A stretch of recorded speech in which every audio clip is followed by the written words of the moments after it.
কাজ থেকে ফিরে স্ত্রীকে রান্নাঘরে দেখেই পেছন থেকে জড়িয়ে ধরে বললাম, আজ খুব খিদে পেয়েছে। বাইরে থেকে খেতে ইচ্ছে হলো না। তোমার সাথে খাব বলে তাড়াতাড়ি ফিরে এলাম। তুমি টেবিলে খাবার সাজাও, আমি ওয়াশরুম থেকে ফ্রেশ হয়ে আসছি।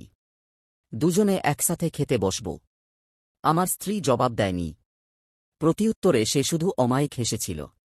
আমি জিজ্ঞেস করলাম, আজ কি রান্না হচ্ছে বউ? একটু বেশি স্পেশাল কিছু? এখন বলা যাবে না। তুমি ফ্রেশ হয়ে এসো, আমি খাবার দিচ্ছি। ঘ্রাণটা কিন্তু দারুণ বের হচ্ছে। আমি এখনই আসছি।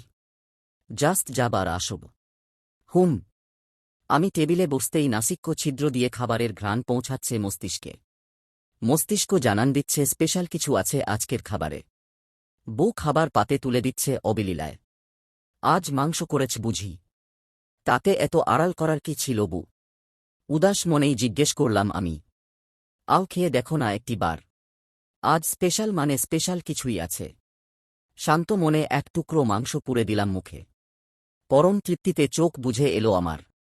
আমার সামনে রাখা অধিকাংশ মাংসই পাতে তুলে নিলাম। একটা একটা মুখে পুড়তে পুড়তে স্ত্রীকে জিজ্ঞেস করলাম, আজ মাকে দেখতে পেলাম না। মা কোথায় বউ? আমার স্ত্রীর মুখে হাসি ফুটে। আজ কেমন অদ্ভুত লাগছে তাকে। আমার বিস্ময় কাটিয়ে সে বলে, এই তো তোমার মা, তোমার সামনে রাখা প্লেটে, তোমার পেটে আর তোমার মুখের মাঝেও আছেন। তুমি তো সানন্দেই তোমার মায়ের মাংস চিবিয়ে খাচ্ছ। কই একবারও তো জিজ্ঞেস করনি যে এটা কিসের মাংস ছিল? মানুষের মাংসের স্বাদ পেয়ে সব বুঝি ভুলেই গেলে। নাও, নাও বাকিটুকু শেষ করো। তন্মধ্যে লক্ষ্য করলাম আমার মাথার মধ্যে ঘূর্ণিপাক হচ্ছে। চোখ ঝাপসা হয়ে আসছে। তীব্র কষ্ট নিয়ে বললাম, তুমি কি করেছ আমার মায়ের সাথে? আমার মাথা এমন করে ঘুরছে কেন? তুমি কি করেছ আমার সাথে? বউ তার মুখে রহস্যময় হাসি ফুটিয়ে ঈষৎ মুখের আকৃতি পরিবর্তন করে বলে, কই এখনো তো কিছু করিনি তোমার সাথে। তবে তোমার মায়ের সঙ্গে করেছি। খুব কষ্ট হচ্ছিল তোমার মায়ের জন্য। বেচারি বড্ড ভালো মানুষ ছিল। তবে তোমাকে তোমার মায়ের নিকট পৌঁছে দিব।